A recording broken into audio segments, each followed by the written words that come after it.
Formula ఈ car race వ్యవహారంలో కీలక పాత్ర పోషించిన ఏస్ నెక్స్ట్ జెన్ దాని మాతృ సంస్థ గ్రీన్కో ఎండీ చలమలశెట్టి అనిల్ కుమార్ ను ఇవాళ ఏసీబీ అధికారులు ప్రశ్నించనున్నారు. ఫార్ములా ఈ కార్ రేస్ కేసు విచారణ ప్రారంభమయ్యాక ఏసీబీ అధికారులు ఇప్పటికే గ్రీన్కో, ఏస్ నెక్స్ట్ జెన్, ఏస్ రేస్, ఏస్ అర్బన్ డెవలపర్స్ కార్యాలయాల్లో సోదాలు నిర్వహించి పలు కీలక ఆధారాలు సేకరించారు. మరోవైపు చలమలశెట్టి అనిల్ కుమార్ కు మాజీ మంత్రి కేటీఆర్ కు మధ్య సాన్నిహిత్యం ఉందని, అందుకే త్రైపాక్షిక ఒప్పందానికి ముందు గ్రీన్కో నుంచి బీఆర్ఎస్ పార్టీకి 2 విడతలుగా 41 కోట్ల ఎలక్ట్రోలర్ బాండ్లు వచ్చాయని కాంగ్రెస్ నాయకులు ఆరోపిస్తున్నారు.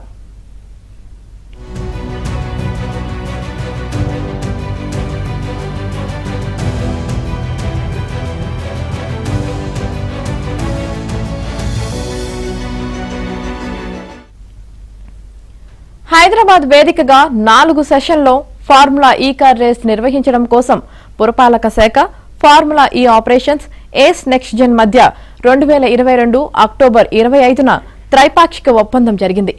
ఏస్ నెక్స్ట్ జెన్ ప్రమోటర్ గా ఉంటూ 9, 10, 11, 12 సెషన్లకు సంబంధించిన ఫీజును ఎఫ్ఈఓకు చెల్లిస్తోంది.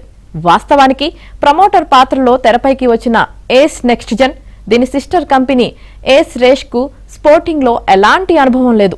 ఈ కంపెనీలన్నింటిలో చలమలశెట్టి అనిల్ కుమార్ కీలక హోదాల్లో ఉన్నారు.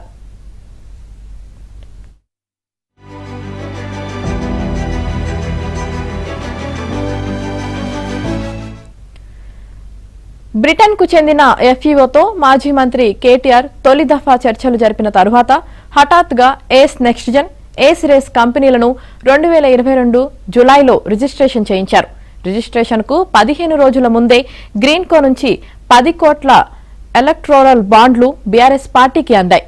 అంతకు 2 నెలల ముందు అదే సంస్థ నుంచి 31 కోట్ల ఎలక్ట్రోరల్ బాండ్లు గులాబీ పార్టీకి వచ్చాయి.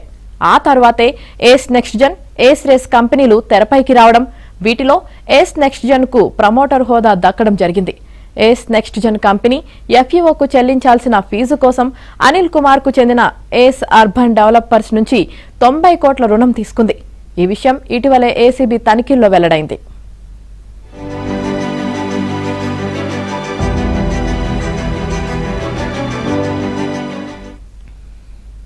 అయితే 10వ సెషన్ రేసు ప్రారంభం కావడానికి ముందే ఏస్ నెక్స్ట్ జెన్ వెనక్కి తగ్గింది. ఓవైపు ఫార్ములా ఈ కార్ రేస్ వల్ల 700 కోట్ల వ్యాపారం జరిగిందని కేటీఆర్ చెబుతుంటే, ఈ కంపెనీ 2వ సెషన్ కు వెళ్లకుండా వెనక్కి తగ్గడానికి కారణమేమిటన్న విషయంపై స్పష్టత కోసం ఏసీబీ అధికారులు యత్నిస్తున్నారు.